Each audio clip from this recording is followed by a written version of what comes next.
Bonsoir à tous et merci d'être avec nous pour le 20h de la télévision du Burkina. Au menu de cette édition, le président de la République centrafricaine au Burkina Faso, Michel Djotodia, est venu évoquer avec Blaise Compaoré des questions sécuritaires essentiellement. La Commission électorale nationale indépendante remet le rapport de ses activités au président du Faso, un rapport consacré aux élections couplées de décembre 2012 et à la reprise partielle du 17 février 2013. Et enfin, le Niger connaît une flambée des prix, surtout des produits de première nécessité. Le mois de Ramadan s'annonce rude et les promesses du gouvernement se font toujours attendre. Bienvenue à tous à ce journal et merci de votre attention. Le président de la République centrafricaine a été l'hôte du président de Faso ce jour 15 juillet. Blaise Compaoré et Michel Djotodia ont surtout parlé sécurité en Centrafrique et implication du burkinabé dans la recherche de solutions aux troubles internes qui persistent. Nous suivons le compte-rendu de cette audience avec Adama Koulibaly. Solliciter l'appui du président du Faso pour une solution à la situation qui prévaut en Centrafrique, c'est le sens de cette visite du président centrafricain chez le locataire de Kosiam. Au pouvoir depuis le 25 mars dernier, la question sécuritaire est l'une des préoccupations du président, même si celui-ci rassure. Certaines personnes extrapolent, je ne sais pas à quel dessein, mais au moment où je vous parle, vous avez vos collègues journalistes qui sont là-bas, ils sillonnent le pays sans danger. Bangui est bel et bien en paix en ce moment, il n'y a rien. Il est important de souligner que vers l'extrême nord-est et l'extrême est de notre pays, il y a la LRA qui sévit encore.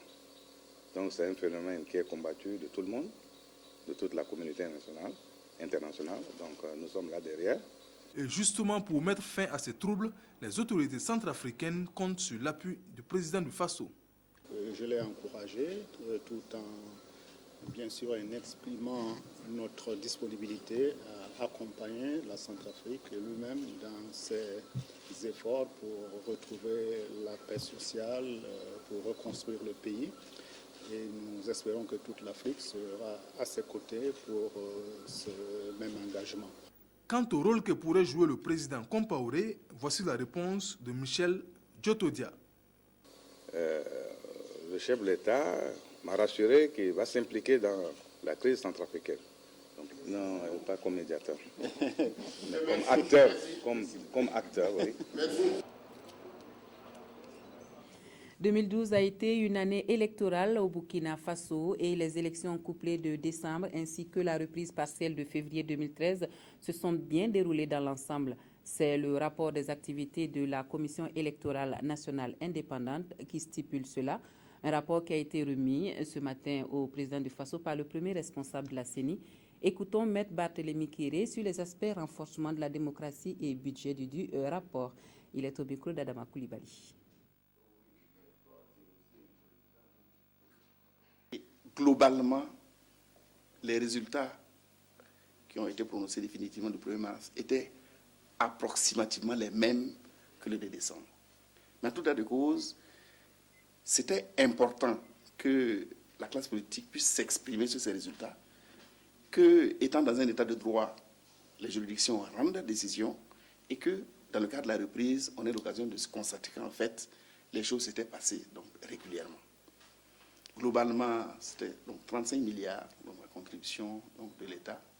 La communauté internationale également est intervenue, de 13,7%.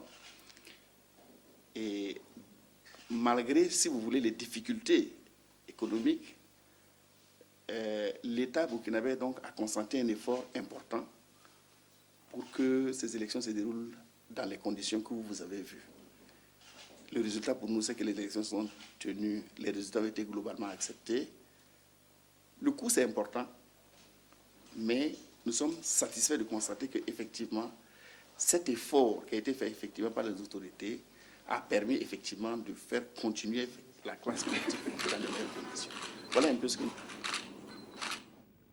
Nous allons à présent à Abidjan pour la 39e session de l'Assemblée parlementaire de la francophonie qui s'est tenue du 8 au 12 juillet dernier au bord de la lagune Ébrié.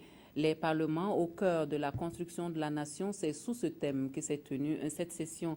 Le président de l'Assemblée nationale du Burkina, qui préside aux destinées de l'organisation, a fait le déplacement de la Côte d'Ivoire pour cette rencontre qui a vu le renouvellement du bureau de l'APF. Depuis Abidjan, le compte-rendu d'Anatole Nakoulma et Anna-Lucie Kéry. Nous sommes au palais des congrès d'Abidjan. C'est dans ce lieu historique qu'a débuté mercredi dernier les travaux de la 39e session de l'APF, l'Assemblée parlementaire de la francophonie. Cette rencontre a traîné de nombreux invités, des présidents d'assemblée et des délégations venant de l'Afrique, de l'Amérique, de l'Asie-Pacifique et de l'Europe. C'est en juillet dernier, une année précisément, que la section ivoirienne a réintégré l'Assemblée parlementaire de la francophonie après 6 années de suspension. Tout naturellement, pour les présidents de l'Assemblée nationale, c'est un grand honneur pour lui d'accueillir à Abidjan cette 39e session de leur organisation. Le secrétaire général de la francophonie et le président de l'Assemblée nationale du Burkina, président de l'Assemblée parlementaire de la francophonie, ont tous salué la tenue de leur session. Une rencontre qui a été placée sous un thème qui ne peut les laisser indifférents. Les Palmas au cœur de la construction de la nation. Qu'il me soit permis de saluer ici les courageuses positions que vous avez prises, ainsi que les efforts déployés en solidarité avec le peuple ivoirien pour appuyer le processus de paix et de réconciliation en Côte d'Ivoire. Le rôle déterminant que vous avez joué, en collaboration étroite avec d'autres volontés, dont son Excellence M. Blaise Compaoré, président du FASO, dans la recherche de solutions consensuelles par le dialogue en vue de la paix, nous permet aujourd'hui de nous réunir dans de très bonnes conditions, ainsi que chacun de nous le constate avec beaucoup de bonheur. Le président de la République de Côte d'Ivoire a reconnu le rôle majeur que l'APF joue dans le développement des régions. Puis, il s'est prononcé sur les élections que les autorités maliennes s'apprêtent à organiser grâce au soutien et à l'intervention de la communauté internationale. Cette perspective est renforcée par la signature le 18 juin 2013 à Ouagadougou de l'accord préliminaire à l'élection présidentielle et au pourparlers inclusif de paix par les parties maliennes. Il revient maintenant, bien entendu, aux Maliens, avec l'appui de la mission des Nations Unies sur place, de le mettre en œuvre à travers le cantonnement des combattants, des mouvements signataires, l'installation de l'armée malienne à Kidal et le retour de l'administration dans les meilleurs délais afin de préparer le vote des populations. La plénière qui a clos les travaux de cette session de l'APF a permis aux participants d'échanger sur des thèmes d'actualité et sur 2 principaux sous-thèmes: crise identitaire, construction d'une démocratie et nation, le rôle des Palmas. Palma et prévention des crises, le rôle de la francophonie. Le secrétaire général parlementaire de l'APF, les responsables des différentes commissions, les chargés de mission et la présidente du réseau des femmes parlementaires ont présenté leurs rapports respectifs. Des motions de remerciement et une vingtaine de résolutions portant sur des questions préoccupantes, dont les situations politiques et les crises, ont sanctionné les travaux de cette 39e session qui a vu le renouvellement du bureau de l'APF. La sénatrice canadienne André Champagne succède au président de l'Assemblée nationale du Burkina. Elle a dit compter sur le soutien de ses prédécesseurs pour mener à bien sa mission. Retour au Faso pour la suite de ce journal. Internet et les technologies de l'information et de la communication offrent une gamme variée de possibilités d'amélioration des performances professionnelles au quotidien. Cela ne fait de doute aucun. Persuadés que les médias sociaux sont devenus indispensables pour leur travail, les secrétaires du Burkina veulent mieux se les approprier. Une formation sur l'éthique se tient en marge du 4e congrès de l'Association professionnelle des secrétaires du Burkina. C'est Karim Patrick Namouano qui nous en parle. Le 4e congrès de l'Association professionnelle des secrétaires du Burkina APSB s'ouvre avec en toile de fond une réflexion sur les enjeux et l'utilisation des médias sociaux. Facebook, Google, Twitter ont révolutionné l'univers des technologies de l'information et de la communication, mais aussi l'environnement de travail de ses secrétaires.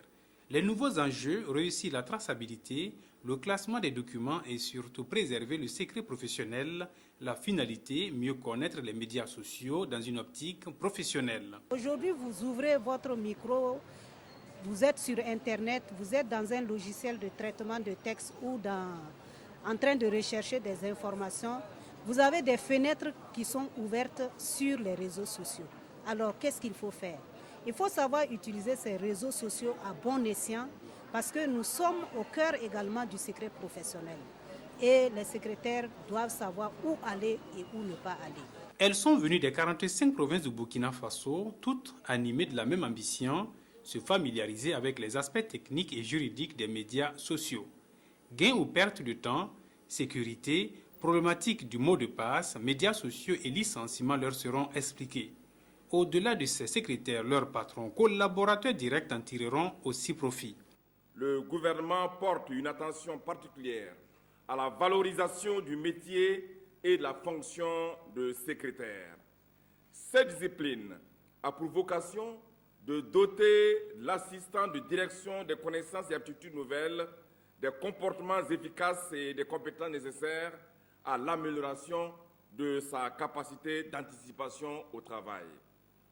L'enjeu est de faire de cette catégorie de personnel une force d'appui et d'aide à la décision pour le manager dans la résolution des problèmes qui se posent à l'entreprise, au service ou à l'institution. En un mot, contribuer avec les autres acteurs à créer une synergie efficace permettant à l'organisation d'atteindre pleinement ses objectifs. Au cours du 4e congrès de l'APSB, ses membres vont aussi échanger sur la relation vie professionnelle et vie familiale et sur le plan de carrière des secrétaires. L'un dans l'autre, les thèmes de formation inscrits à cette rencontre devront permettre aux secrétaires de bâtir une bonne carrière professionnelle pour une vie sociale épanouie. Et nous évoquons ce mot d'ordre du syndicat autonome des travailleurs de l'information et de la culture qui invite les travailleurs des médias publics à une journée de protestation demain, mardi 16 juillet. Le ministre de la Communication a eu une rencontre cet après-midi avec la presse autour des points de revendication du Synatic. Alain-Edouard Traoré invite les travailleurs des médias publics à plus de responsabilité et de discernement et promet des solutions dans un contexte global. Les points des échanges avec Maïmouna Traoré. Attentive pour écouter la déclaration liminaire du ministre de la Communication. Cette conférence de presse porte sur le sitting du syndicat autonome des travailleurs de l'information et de la culture programmé pour ce mardi 16 juillet. Alain-Edouard Traoré s'est exprimé sur l'objet de cette manifestation, l'immixtion du ministère dans le traitement de l'information dans les médias publics et la prise en charge de leurs préoccupations. Les points évoqués par le syndicat pour justifier l'arrêt du travail ont déjà fait l'objet de plusieurs concertations qui ont abouti à des propositions concrètes de solutions. Sur le point relatif à l'immixtion des autorités du ministère dans le traitement de l'information, en aucun moment une telle démarche n'a été entreprise par mon département. La couverture médiatique des marches de l'opposition et du CDP, qui font l'objet de toutes ces polémiques, ont été librement assurées par tous les organes publics. Donc parfois quand vous parlez, vous voyez, vous n'amenez pas de faits ou de preuves. Vous amenez une logique qui tient à vous. C'est cette même logique, et entre parenthèses, qui amène certains journalistes à dire qu'un tel a fait ceci, un tel a fait cela, sans jamais apporter de preuves. Sur les questions de statut particulier des travailleurs des médias publics, de reconstitution de carrière des agents et de rétablissement des rémunérations coupées, le ministre a informé les hommes de médias que les préoccupations sont enregistrées et le ministère travaille à trouver des solutions dans un cadre global. Le syndicat est prioritaire et les dossiers du syndicat font partie des dossiers de réunion de cabinet. La directrice des ressources humaines, chaque semaine, doit nous amener à notre niveau les préoccupations posées par les syndicats. Le premier responsable du ministère de la Communication s'est dit ouvert au dialogue. Alain-Edouard Traoré appelle les journalistes à plus de professionnalisme dans l'exercice de leur métier. Et puis, en rapport à cette journée de protestation, cette note de la rédaction de la télévision du Burkina. Des agents du ministère de la Communication, à l'appel du syndicat autonome de l'information et de la communication, annoncent qu'ils observeront un sitting le mardi 16 juillet pour protester contre, disent-ils, l'immixtion du ministère de la Communication dans le traitement de l'information. Le syndicat s'appuie sur le traitement de l'information relatif à la marche de l'opposition du 29 juin 2013, dont le reportage aurait, selon ses leaders, subi un certain charcutage opéré par le secrétaire général du ministère de la Communication, qui aurait alors fait intrusion dans les salles de montage de la télévision nationale. Ces allégations obligent la rédaction de la RTB Télévision à faire le point suivant à l'intention de l'opinion publique. 1. En aucun moment, le secrétaire général du ministère de la Communication ne s'est rendu à la télévision nationale pour apprécier la qualité d'un reportage. 2. En aucun moment, aucun journaliste n'a reçu une quelconque injonction ou directive particulière du ministère de la Communication pour orienter le traitement de l'information. 3. Nous témoignons que le ministère de la Communication a toujours fait confiance au professionnalisme des journalistes et qu'il exige toujours de nous, en tant qu'autorité de tutelle, le respect des principes d'éthique et de déontologie. 4. La rédaction en chef est suffisamment responsable pour assumer ses choix éditoriaux, pour assurer un traitement équilibré de l'information, tout en évitant d'être des relais de la haine, de la violence et de la destruction, à l'image de Radio 1000 Collines. 5. Notre passion, c'est de servir au mieux notre public et notre nation, et cette volonté nous a conduit à l'organisation d'un sondage d'opinion qui est en cours. Les indicateurs qui en sortiront nous serviront de repère pour l'édification d'une RTB toujours plus professionnelle et à l'écoute de son public. C'est l'ambition que nous portons à l'orée du cinquantenaire de la création de la télévision nationale. Voilà donc pour cette note de la rédaction de la télévision du Burkina. Et Alain-Edouard Traoré, qui a réuni les différents responsables de son département pour parler du traitement de l'information dans les langues nationales au sein des rédactions. Le nouveau dispositif organisationnel de la RTB fait des langues nationales une priorité si l'on veut être plus proche des citoyens. Et il faut donner à la chaîne nationale les moyens d'être à la hauteur des attentes des populations. La rencontre de ce matin entre dans le cadre des activités du cinquantenaire de la télévision de Burkina, c'est Sylvestre Da. Définir la meilleure manière d'utiliser les langues nationales dans le nouvel dispositif organisationnel de la RTB, c'est tout l'enjeu de cette rencontre. Journalistes, directeurs centraux et régionaux de la RTB et les premiers responsables du ministère de la Communication vont réfléchir sur les critères pertinents de recrutement des journalistes et animateurs en langue nationale. Ils vont aussi définir les orientations pour la formulation des curricula de formation de ces agents appelés à être les chevilles ouvrières des RTB de région. La langue est un véhicule important de communication, vous le savez. Et donc, en instaurant les langues nationales dans les dispositifs de la RTB, nous allons mieux nous faire comprendre par les populations, et où qu'elles soient. Il n'y a pas de changement à opérer. Il y a des compléments insérés pour faire en sorte que nos RTB2, nos nouvelles chaînes publiques que nous créons de proximité dans les régions, puissent principalement parler dans leur proximité, dans les langues comprises par les populations. Cette rencontre de réflexion bénéficie du soutien du ministère en charge de l'alphabétisation. Un soutien traduit également en acte par la remise de matériel informatique à la RTB. Pour le ministre Amadou Diemdoda Diko, il est certain que la politique de déconcentration de la RTB va rapprocher davantage la radiodiffusion et la télévision des populations rurales et urbaines. Que la plupart de nos fonctionnaires aujourd'hui ne parlent pas ou ne parlent presque pas leur langue. C'est l'occasion pour eux également de se faire alphabétiser. En fait, nous parlons français, mais nous sommes analphabètes également dans nos langues. Et je pense que également, nous attendons des médias qu'ils nous aident à la sensibilisation, parce que tous ceux qui sont alphabétisés aujourd'hui en langue nationale sont considérés comme étant des citoyens de seconde zone. Et je pense qu'avec ça, eh bien, nos apprenants également seront encouragés à continuer et toujours à apprendre dans leur langue. Les premiers responsables de la RTB attendent des travaux de conclusions pertinentes. La télévision nationale, qui célèbre son 50e anniversaire, entend se doter de professionnels qui manient avec dextérité les langues nationales. Objectif, faire des RTB de région des médias de proximité au service du développement à la base. Tout autre chose à présent, l'intervention française au Mali demeure l'un des moments importants de l'année en France. Et en France, comme au Burkina Faso, cela a été largement évoqué hier 14 juillet à l'occasion de la fête nationale française. À Ouagadougou, la médiation burkinabé a aussi retenu l'attention à la résidence de l'ambassadeur où les Français du Burkina et leurs amis se sont retrouvés pour se souvenir des grands moments de la Révolution française et rappeler l'excellence des relations entre les deux pays. Jacques Lamissa Tarpaga y était, son compte rendu. En ce 14 juillet, la Marseillaise a également retenti à Ouagadougou, journée de souvenirs pour la France et les Français.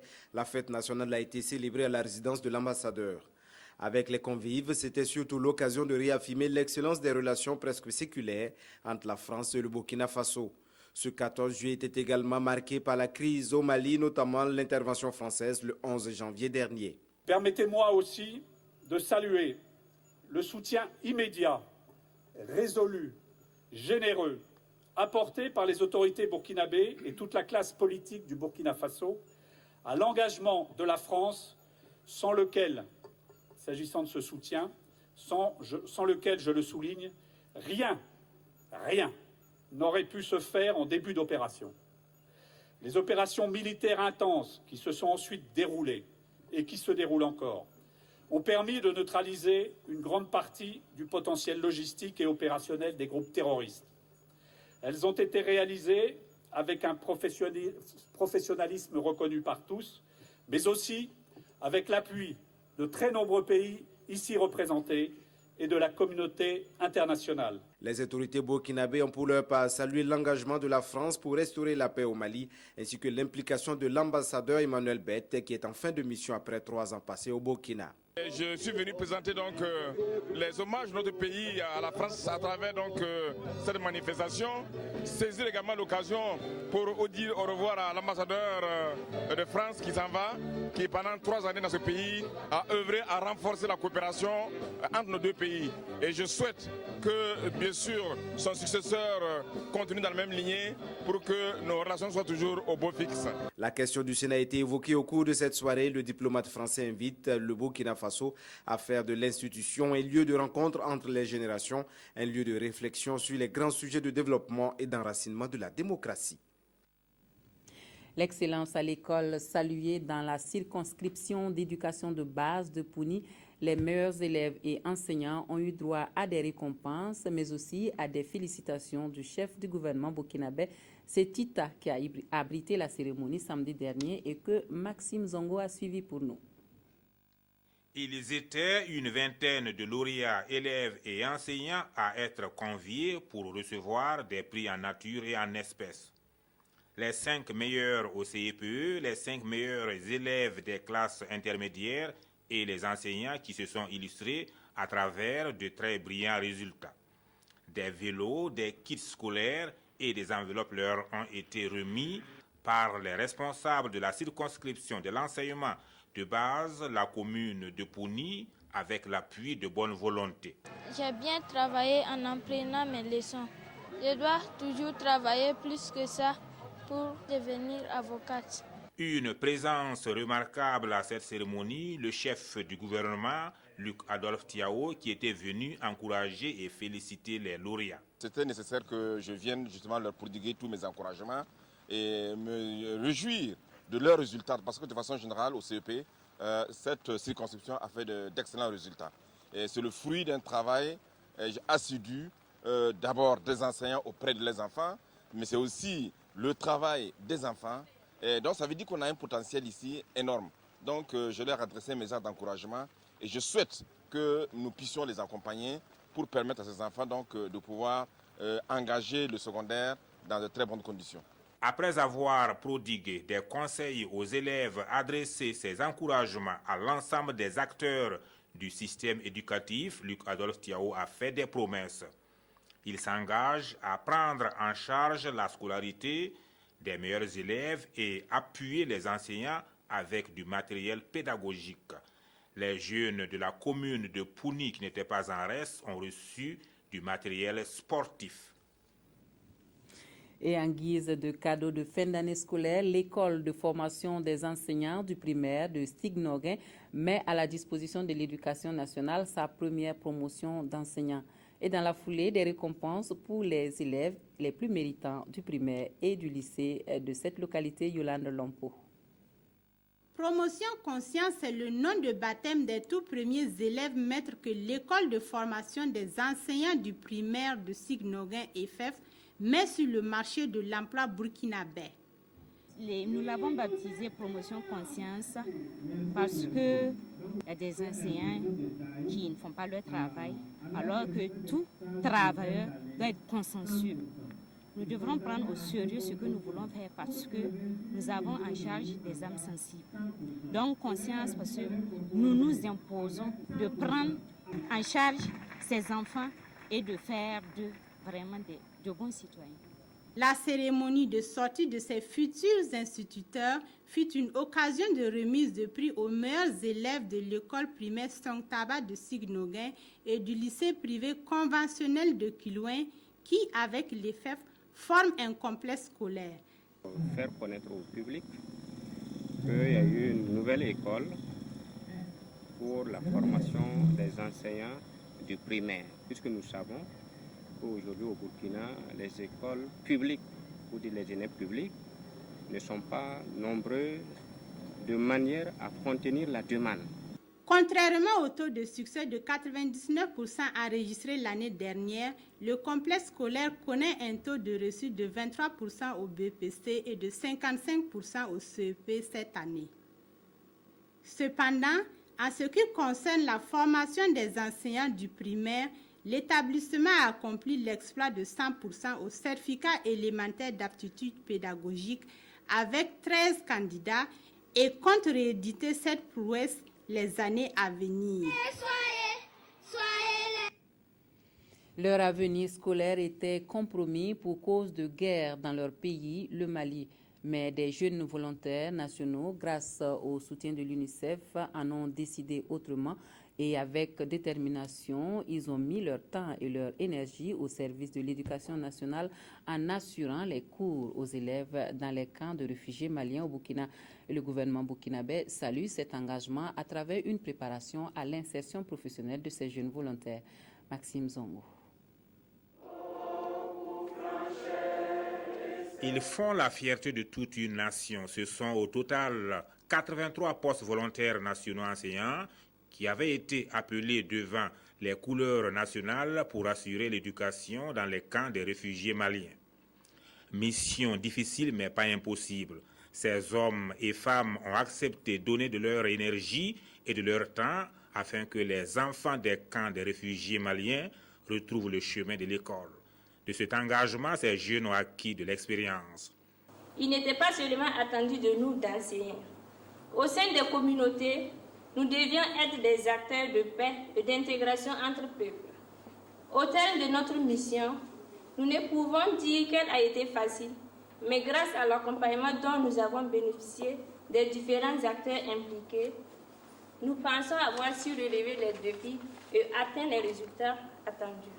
Après 9 mois de mission d'intérêt public, ils reçoivent les félicitations de l'État burkinabé et de l'UNICEF partenaire de cette initiative. Dans le souci de les accompagner dans leur insertion professionnelle, le groupement d'intérêt public Programme national de volontariat a organisé une session de formation à leur intention. L'objectif est de renforcer leurs connaissances sur la dissertation pédagogique afin d'aider ces postes volontaires à mieux affronter le test d'intégration à la fonction publique.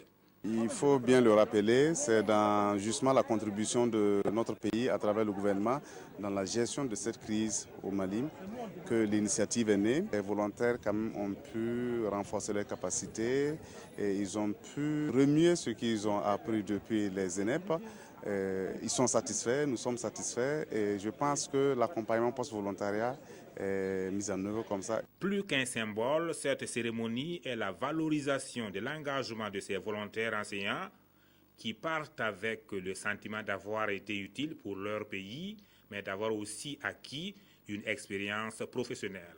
Toute chose qui va leur aider dans le monde de l'emploi et même dans leur vie professionnelle. La gestion de la sécurité aux frontières et la gouvernance sécuritaire enseignée aux forces de défense et de sécurité des personnes civiles. La formation organisée par le Centre international Kofi Annan pour le maintien de la paix, avec l'appui financier du Japon, vise à renforcer les capacités de ces acteurs dans leur domaine d'intervention. Estelle Judith Assogba.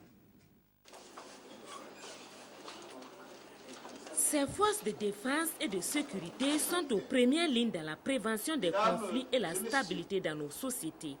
La paix pour eux, c'est une quête perpétuelle, mais face à de nouveaux défis que sont le terrorisme et les mutations sociales, le Centre international Kofi Annan pour le maintien de la paix, KIPTC, opte pour la formation des agents de l'armée, de la police et la société civile. Cette formation vise à améliorer les capacités et des compétences des agents sur le terrain, s'agit de la surveillance des frontières et de la question de la sécurité. Le principal, c'est d'assurer que ceux qui sont sur le terrain, qui travaillent dans le domaine du contrôle des frontières et de la sécurité de façon générale, aient des compétences renforcées pour pouvoir faire le travail de façon appropriée. Pendant 2 semaines, ces acteurs auront droit à des communications portant sur la gestion des frontières terrestres, maritimes et aériennes et la prévention des crimes virtuels et électroniques. Le concept de la gouvernance de la sécurité sera également abordé au cours de cette formation par des spécialistes des questions de maintien de la paix. C'est un concept relativement nouveau qui veut simplement dire que, compte tenu des défis qui se posent à nous, il va falloir que nous tous, au niveau de nos États, ayons une conception différente de la sécurité. Une sécurité qui est redéfinie, dans laquelle tout le monde est impliqué. Il s'agit donc de discuter avec les participants ce nouveau concept et de voir comment est-ce qu'il s'applique là où ils travaillent au service des populations. Nous attendons à ce que les cours qui ont été minutieusement élaborés permettent aux différents acteurs donc, de comprendre bien leur rôle et de se parler et justement de dégager les meilleures stratégies possibles pour améliorer la lutte contre l'insécurité, le banditisme et le terrorisme à nos différentes frontières. 5 pays du Sahel sont concernés par ce programme de formation. Le Niger et le Sénégal l'organisent simultanément avec le Burkina Faso. Le Mali et le Nigeria emboîteront les pas de ces 3 pays bientôt. Ils ont pour mission de travailler à instaurer un dialogue permanent entre les acteurs du secteur des mines pour plus de transparence, d'équité et de stabilité dans le secteur. Et eux, ce sont les membres du cadre de concertation du secteur des mines et des carrières de la région du Centre-Nord. Toutes les couches socio-professionnelles y sont représentées. C'est Maïmouna Traoré qui nous les présente.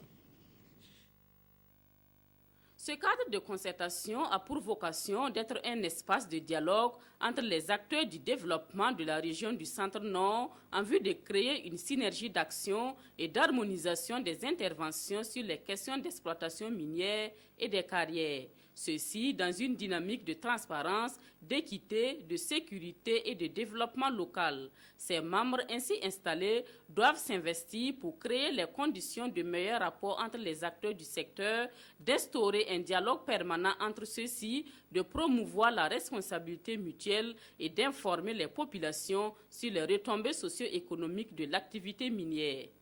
En 2011, nous avons vécu des situations difficiles dans certaines régions, dans certaines localités, dû au fait qu'il y a eu des incompréhensions entre les investisseurs miniers et les populations riveraines.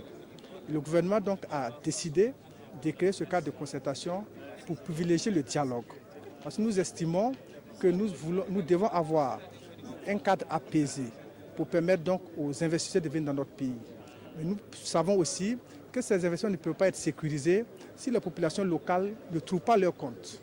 Pour réussir leur mission, ces membres comptent mettre l'accent sur la concertation, la sensibilisation et l'information. Nous voulons commencer par un forum sur la problématique des mines pour voir dans quelle mesure nous allons pouvoir organiser les communes, pour organiser aussi les exploitants, pour pouvoir vraiment accompagner les populations. Créé par le décret numéro 2012-482 du 7 juin 2012, les cadres de concertation régionaux du secteur des mines et des carrières devraient contribuer à la bonne gestion des recettes issues des activités minières et des carrières pour un développement socio-économique durable. Le Centre Nord est la première région à être dotée d'un cadre de concertation. Les 12 autres en bénéficieront les jours à venir. Et dans la région du Nord, les responsables du programme d'amélioration de la pauvreté agricole et de la sécurité alimentaire évaluent l'exécution à mi-parcours du dit programme. On estime la mise en œuvre du PAPSA jusqu'à la satisfaisante. Donc, la tournée d'évaluation avec Abdoul Rasmane Zongo. À l'image d'autres régions du Burkina Faso, celle du Nord a reçu la visite des représentants de la Banque mondiale et des responsables du PAPSA, projet d'amélioration de la pauvreté agricole et de la sécurité alimentaire. À mi-chemin de l'exécution du PAPSA, les visiteurs ont pu au village de Zogori échanger et encourager un éleveur. Ça fait 3 années déjà que le projet est sur le terrain. Alors on veut savoir en 3 ans, est-ce que le message est passé? Est-ce que ce que le projet a fait est bien fait? Qu'est-ce que les producteurs attendent de nous? S'il y a un tir à corriger. Au village de Kossori, c'est un site jadis assimilable à une clairière qui a été restauré grâce à l'usage de la technique des cordons pierreux. Nous avons vu, par exemple, sur ce site, quand on voit l'engouement des producteurs par rapport à la restauration de leur sol pour augmenter la production et la productivité, là, réellement, c'est un réel motif de satisfaction. Bien sûr, tout ne peut pas être parfait. Il y a aussi des aspects qui peuvent être encore améliorés pour la suite. Les bénéficiaires directs du PAPSA apprécient. Il y a une grande différence entre l'ancienne technique et l'usage des cordons pierreux. Ces cordons protègent la terre et favorisent la culture. D'un coût de plus de 26 milliards de francs CFA, le PAPSA a une durée d'exécution de 5 ans à compter du 1er mars 2010. Un de ses objectifs est de contribuer à l'augmentation des produits agro-silvo-pastoraux en faveur des petits producteurs. Puis cette note de gaieté chez les Pandores avec la troupe d'humoristes Génération 2000 qui a voulu dire merci à sa manière à la Gendarmerie nationale pour ses actions quotidiennes de lutte contre l'insécurité au Faso. Une initiative fort belle accueillie au camp de Pasmanga samedi dernier. Oswald Gaëtan Segeda, Sié Sylvestre Da. Génération 2000 à la Gendarmerie nationale, juste pour détendre l'atmosphère comme ils savent bien le faire. Une parenthèse d'humour offerte aux gendarmes loin des terrains de lutte contre l'insécurité. Il y a des quartiers aujourd'hui là où on peut circuler librement. Sinon, il y a des villes au Burkina aujourd'hui où on peut circuler librement. C'est pas encore arrivé, mais c'est déjà arrivé en gros.